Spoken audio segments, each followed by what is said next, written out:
Hello and welcome to Just One More Watch, and welcome to the review of a watch that actually gives you two watches for the price of one watch. And it's a look I have never seen before at the affordable end of the market. If you haven't already guessed, the watch in question is the VARIO Versa, and there's a clue in the name. Part of the watch case flips and it contains two movements with two dials and two handsets, giving you two very different looks within the one case. This watch is clearly inspired by the JLC Reversal Jewel Face, but the JLC Reversal Jewel Face will cost you around $15,000. The VARIO Versa comes in at a much more reasonable $428. Now, you saw the pop-up. This video is sponsored by VARIO. I will of course therefore leave a link in the description of the video to their website. A couple of different colour versions of the Versa are available currently, but Ivan, the brand owner, plans to release some new, more colourful variants again next year. So if you like what you see today, you can sign up for their newsletter via the same link.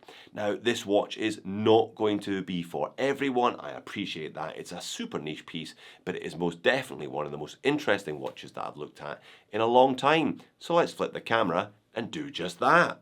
Well, I've told you the price already, 428 USD, 671 AUD, two versions in stock, gunmetal / white or silver / black. I've got silver / black. Three more colourful variants back in stock early next year. Let's dwell no further on that then. And let's move on to the box, or should I say the pod. VARIO are a strap and accessory company as well as a watch brand, and they sell these little pods separately.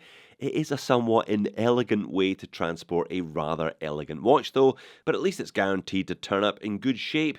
You also get a nice little branded polishing cloth and a second buckle option for the strap. It comes supplied on a butterfly clasp, but if you don't like those, you can always put it on a more traditional buckle and tang, both branded with the company name of course. And like a kid on Christmas morning, I cannot help myself.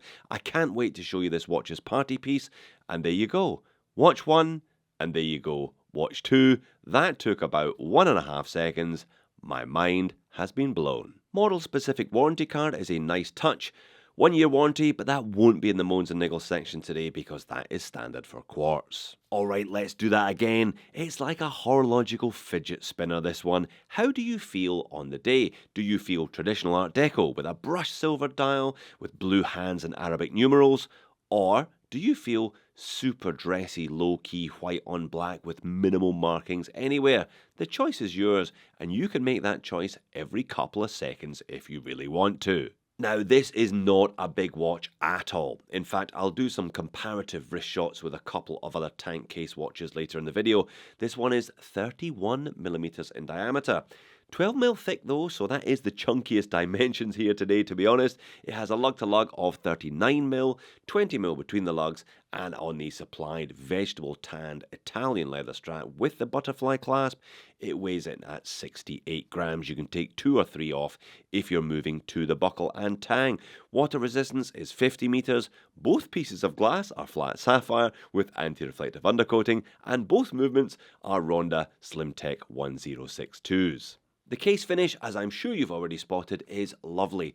Classic Art Deco layering with those smooth, high polished round shoulders and upper surfaces and fine brush sides. Now, it's the same finish that's replicated on the inner case, if you will, that houses the two movements. So, two dials, two movements. These can obviously be set independently of each other if you want, but that's not really the point of this one. It's not a GMT or even a pseudo GMT. It's two looks within the one case. That's why this watch exists. It's not super easy to set, but it's not difficult either. You have to rotate the case 90 degrees or thereabouts, pull out the recessed crown, and adjust while the watch is still at an angle, depress the crown, and then return the inner case to its horizontal position within the outer case. The strap is very nice, very plain, but with a watch like this so small and so dressy, I think it's perfect. I would not describe this watch as a strap monster at all. In fact, I would caution you against going too wild and too crazy with strap choices, which is why I think this black one does the job perfectly. The butterfly clasp, look, we've all seen these 20 times before, all high polished, nothing fancy, but it does the job that it's supposed to. And there you are, there's the second buckle and tang, a nice inclusion if you're not a fan of butterflies. I'm not normally, but I think it suits this watch, which is why I left it on. Let's have a quick look at both dials then, starting with the more complex of the two, the very traditional deco style, vertical brush silver with inner train track, printed baton indices and numerals at the 12, 3, 6 and 9. Now, if you focus on the minute hand, it appears to move forward approximately once every 10 seconds. And that's it. It's not a dynamic watch in any way, at least not when it comes to the dial, that is. Hands are tiny, blue leaf style, entirely appropriate for the period being referenced. And 1.5 seconds later, you have got this super low-key white on black look instead, even simpler with just the brand name, the double minute track printing around the outer edge. Again, hands are white leaves. A nice touch though is the diamonds at the compass points on the 12, 3, 6 and 9. Other than that, there really isn't much to say about this one, is there? So there you are, one watch, two looks. But how does it look on wrist? Well, it looks like this. 12mm is pretty chunky, but it's the only dimension I would describe as chunky with this one. A lug-to-lug of under 40mm means this will most certainly have unisex appeal. It could be worn comfortably by the smaller wristed. Having said that, I have a 7-inch wrist and it can be worn comfortably by me as well. I mean, we're clearly not in super legible, everyday tool territory here, are we? Both set of hands are tiny, as are the dials, but you can still get a reasonable read on them from most angles. Now the pocket shot is always an interesting one because it puts the watch in context, and you can see here what this size and shape looks like on a reasonably large Scotsman, who today is wearing a thermal jacket because it's a positively chilly 13 degrees here in Sydney. Reasonably large then, but reasonably soft. It's not a big watch, but like all smaller pieces, you get used to them after a while, and everything else seems unnecessarily large by comparison thereafter. Alright, moans and niggles. Well, look, I can understand why the colour variants were the first ones to sell out. They offer more differentiation between the two dials than the one that I have does. Both my dials are very understated, very dressy, whereas the colour variants do add something quite different from each other. There is a little bit of wobble between the two case components, inevitably, as you can see here. You don't really notice that on wrist, but I have no idea how this one will hold up long term. It's also pretty chunky at 12mm. It would definitely have been more elegant side profile anyway at 11 or even 10mm thick. And when you flip between the faces, you really need to wipe the watch because the new face will have been sitting on the back of your arm 2 seconds prior. I'm not sure how many of us carry a polishing cloth with us at all times, but it might be useful here. And as I said in the intro, this is a super niche piece. Not many men are into watches at 31mm in diameter, to be honest.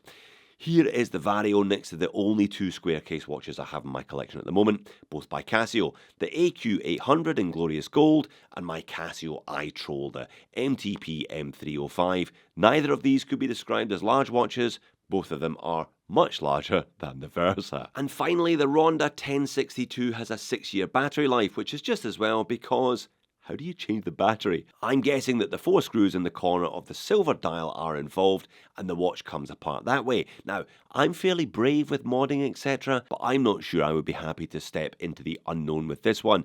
And those 4 screws give the watch a kind of A side and B side, effectively, like a vinyl record. The screws aren't all that pretty.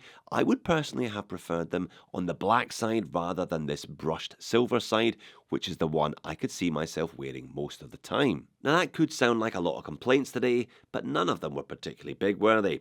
I was really excited about this one when Ivan released the watch last year, and even more excited when he got in touch about reviewing it last month. It's such an interesting piece of design.